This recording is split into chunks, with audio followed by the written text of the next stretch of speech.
So I want to begin by giving Dan a big thank you because he noticed a few aspects of the, whatever we're going to call it, confrontation that Aaron did with Zero Dark Tony and his mother.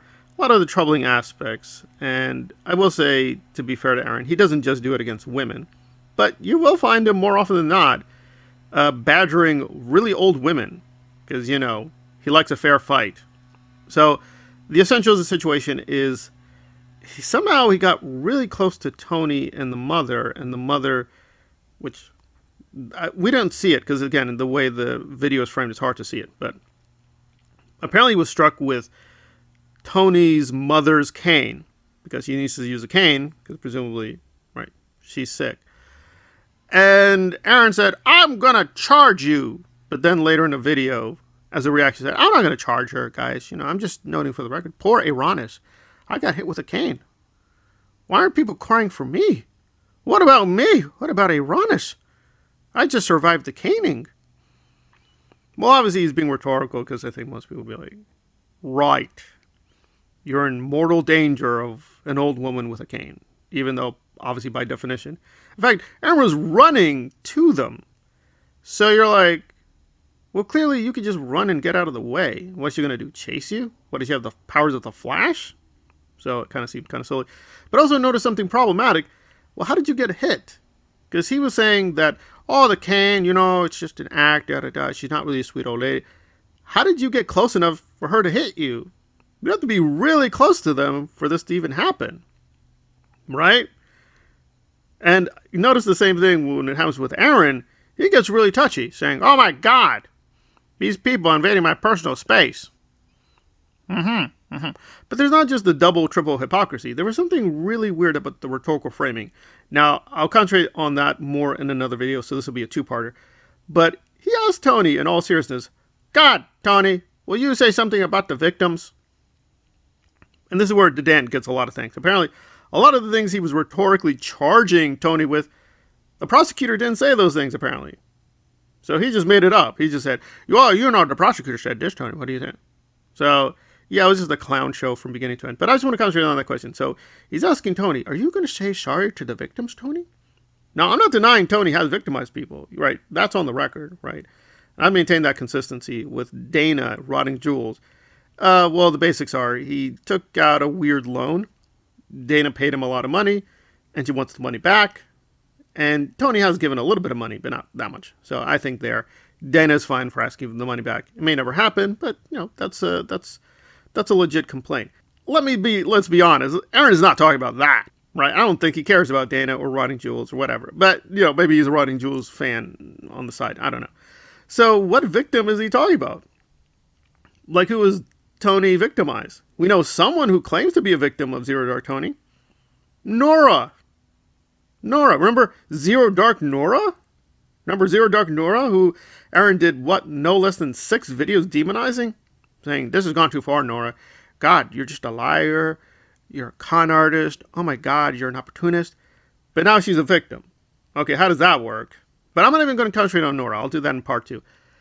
I'm also thinking about, okay, well, maybe, yeah, obviously this is rhetorical. He's just being stupid and silly. Like, he's a liar. Yeah, we got that.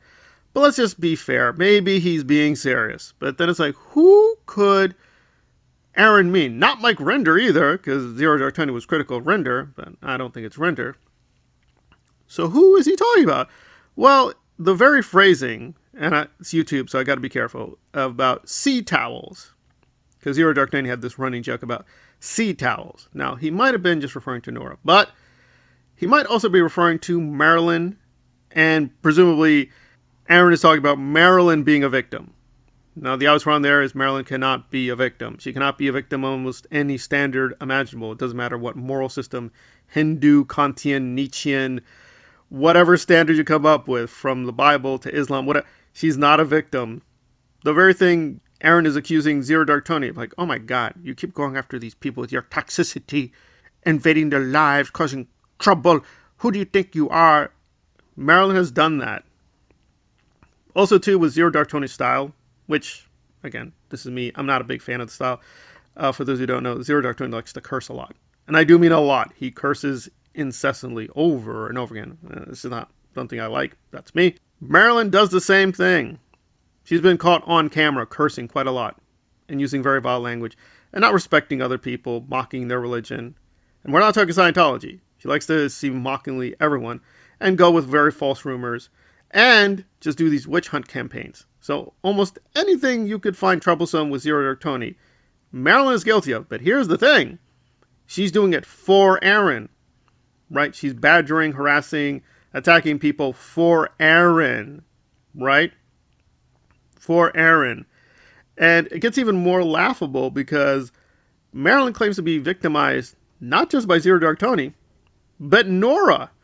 Right. So this is where it gets so bizarre that there's no hero here.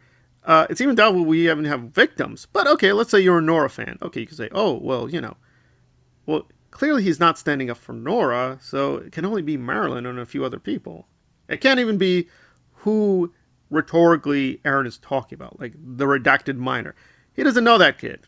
And nobody with a serious brain thinks he cares about the kid. So it's not the kid. So who are we talking about? It cannot be Marilyn, because it's like, that is rhetorically and logically also not going to make any sense at all, because for that to be the case, Marilyn would have to be better than Zero Dark Tony. But I've heard through the grapevine, and I've seen the videos myself, because she's privated or destroyed a lot of her videos. Yeah, she just has totally reconstructed her channel. But it gets so silly because on YouTube, right, and Google, you can still find the pictures and titles of the old videos. So now she might pretend, I never did that. I never made them videos. What are you talking about? They happened. They happened. And she's losing a lot of subscribers. You can kind of see what he's rewarding an ideologue and loyal fan of his who will act basically like an attack dog. And Marilyn does. Like, Aaron will say, could you please go after that person? And Marilyn's like, yeah, yes, I will. Yes, I will. And then Marilyn will be like, gosh, I disagree with Aaron. I'm totally independent. But magically, Aaron's enemies, right, Nora, Zero Dark Tony, you go through the list, are her enemies. That's quite a coincidence. That's an amazing coincidence. And just to get through how completely without any moral system this woman is, she used to be a fan of Mike Rinder and Claire Headley and a supporter of the Aftermath Foundation. But then saw the money and said, I think I will go with the Church of Uranus. The Church of Mike Rinder's died. I need something that's living and breathing, and that will get me more subscribers. But now she's losing the subscribers she used to have. Because now, even the Nora fans who used to like her don't like her anymore. Some of the other fans who were attached to Aaron don't like her anymore. So she's really stuck with the hardcore Aaron people, and somehow that is her real audience. And it's an audience, it's 5,000 people. I mean, if you're going to sell out your soul, I guess 5,000, but I don't know. At least the other people Aaron has on his team, Natalie or whoever, they sold out for 20,000 subscribers. So even as a really stupid, evil person, Marilyn has gotten a very bad deal. Like, you only got 5,000? Natalie has 20,000. That's all you got out of it? Wow. So anyway, I just am wondering if Aaron was being serious at all, saying, oh my God, the victims. Guys, I had to get out there. I had to confront the evil of Zero Dark Tony. The victims, they cried out in the night. Right. So Marilyn, who's a moderator on his channel, supports him, does nothing but these weird fan videos about, Aaron is flawed, but he's still the goods. He's my leader now. I must obey him. Somehow she's the worst victimized person in the universe by Zero Dark Tony. By what? I don't know. By the force of Aarontology and the new L. Ron Hubbard ethics that he's doing, saying, Marilyn is my friend. I need to protect her. I don't have that many friends, guys. That is true, Aaron. I would give you that at this point, you really don't have any friends. So I guess they're very valuable. And I'll give Marilyn that. She has been insanely loyal. I mean, it's not good loyalty. It is loyalty that is reminiscent of, frankly, the Austrian Painter Party, but it is loyalty. So you got to give her that. It's not loyalty to the good, but it is loyalty to the Church of Uranus. I'll have to give Marilyn that. Was Zero Dark Tony blasphemer against the Church of Uranus? I don't say he's guilty of that, but is that really a crime? Well, apparently to Aaron it is. But to the rest of us, it's like, at best, it's a minor off, in my humble opinion.